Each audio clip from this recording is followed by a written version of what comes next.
हालानी भरसां ॻोठ बिल्लू महेसर ऐं कयांतो महेसर जी पुछड़ी जे नंढनि आबादगारनि पाणी जी खोट ऐं लुंडो माइनर में इरिगेशन अमले पारां बाअसर आबादगारनि खां गरी रिश्वत वठी शाख मां गैर कानूनी पाइप ऐं नोलियूं कढण ख़िलाफ़ एहतजाजी मुज़ाहिरो करे रैली कढी हुई। आबादगारनि सज्जाद अली महेसर, उस्ताद शाहनवाज़ अशरफ अली, अब्दुल हफीज़ अली बख्श, मोहब्बत अली महेसर समेत ॿियनि मीडिया आॾो दाहींदे चयो त लुंडो माइनर ते मुक़रर दारोगो बेलदार ऐं ASDO वॾनि ज़मींदारनि खां गरी रिश्वत वठी सरेआम राति ॾींहुं गैर कानूनी नोलियूं ऐं वॾा पाइप शाख मां कढी ॾिना आहिनि, जंहिंसां असां पुछड़ी वारनि आबादगारनि ॾे पाणी जी खोट थी पई आहे, जंहिं करे असांजा सावा फसल सुकी रहिया आहिनि। हिननि वधीक चयो त गैर कानूनी लॻल पाइपनि तां चोरी ऐं ज़बरदस्ती पाणी वरण तां हिक ॿिए सां जहिड़ा मामूल बणियल आहिनि। हिन इरिगेशन चीफ इरिगेशन इंजीनियर ॿियनि खां घुर कई त दारोगो बेलदार ऐं SDO खूनरेज़ी कराइण चाहिनि था। असां अव्हांखे घुर कयूं था त लॻल गैर कानूनी लोलियूं ऐं पाइप कढराए असां पुछड़ी वारनि खे पाणी ॾिनो वञे, न त ॿी सूरत में असां एहतजाज जो दाइरो वधाइण जो हक़ महफ़ूज़ रखूं था। नाज़रीन, जीअं तव्हां हालाणीअ भरिसां खांतो महेसर ऐं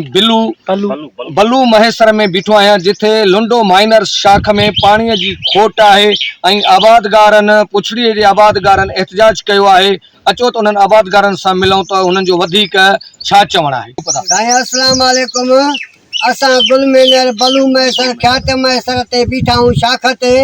असांजी महिरबानी करे ॿुधो, असां ग़रीब मिसकिन सफ़ा यतीम ऐं सफ़ा बुख था मरूं पाणी न हुअण जे करे।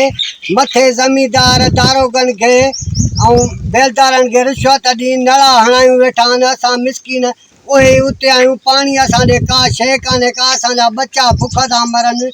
असां बेवस लॻा पिया आहियूं, घाटियूं था खणूं, ढलूं था ॾियूं। असां सॼो ॾींहुं परेशान आहिनि, फसल ते असांजा बच्चा तगंदा आहिनि। इहो बि पाणी असांखां खसियो थो वञे, असां त परेशान लॻा पिया आहियूं। बड़ा महिरबानी करे इरिगेशन वारनि खे अर्ज़ु आहे त हेॾे कुझु तवजो कनि, असां ग़रीबनि खे हरू भरू टुकुर न कनि। असां ग़रीबनि मिसकिननि जो हरू भरू रतु न पी ॿियनि खे न पियारनि। महिरबानी करे असांखे पंहिंजो हक़ वठी ॾियनि। ते जेको आहे सो लुंडो मैनर ते असां सभु मौजूदु आहियूं ऐं उन खां पोइ जेको आहे सो ॻोठ क्यांतो महेसर ऐं बल्लू महेसर जे हिन पुछड़ीअ ते को बि पाणीअ जे लाइ डुक नथो अचे। पोयूं जेको आहे सो दारोगा ऐं उन्हनि खां पोइ ॿाहिरि माण्हू जेके बि हिते आहिनि ऐं जेके बि ज़मींदार आहिनि, उहो जेको आहे न किथां मैनर ते पाइप हणी ऐं उन्हनि खां पोइ जेको आहे सो प्लास्टिक जा पाइप हणी ऐं जेको आहे सो सीमेंट जा पाइप हणी लूलियूं हे हो सभु वहनि थी पियूं ऐं मैनर जे मथां पूरो गंदगाह ॼमियल आहे। कोई बि हिते मोहताज ज़मींदार को बि माण्हू अहिड़ो कोन्हे को। बाबा ज़ुल्म लॻो पियो आहे, राति नड़ा दाणनि मंजू खोले था छॾनि, पाणी हेठि लुंडे में डर मचे कोन। ज़ुल्म लॻो पियो आहे ख्यांतो महेसर ऐं बल्लू महेसर जा 7 वाटर आहिनि। ज़ुल्म लॻो पियो आहे, पाणी मथे बेलदार ॾेई था छॾनि, दारोगा अचनि ई कोन, शाख था हक़ थी विया आहिनि, किन थी वियो आहे, सॼो ज़ुल्म लॻो पियो आहे। असां त न लॻो पियो, पाणी आहे कोन, राति जो 5-5 6-6 नड़ा दाणा आहिनि। अस्सलाम वालेकुम या अली मदद।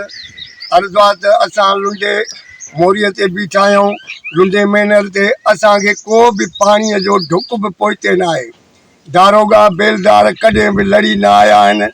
अक किन सुन पियो आहे, वंजूं ॾींहं जो थियूं पियूं आहिनि, नूलियूं ॾींहं जो थियूं पियूं आहिनि। राति जो त नड़ा सही आहिनि, बाक़ी ॾींहं जो थियूं नूलियूं पियूं आहिनि।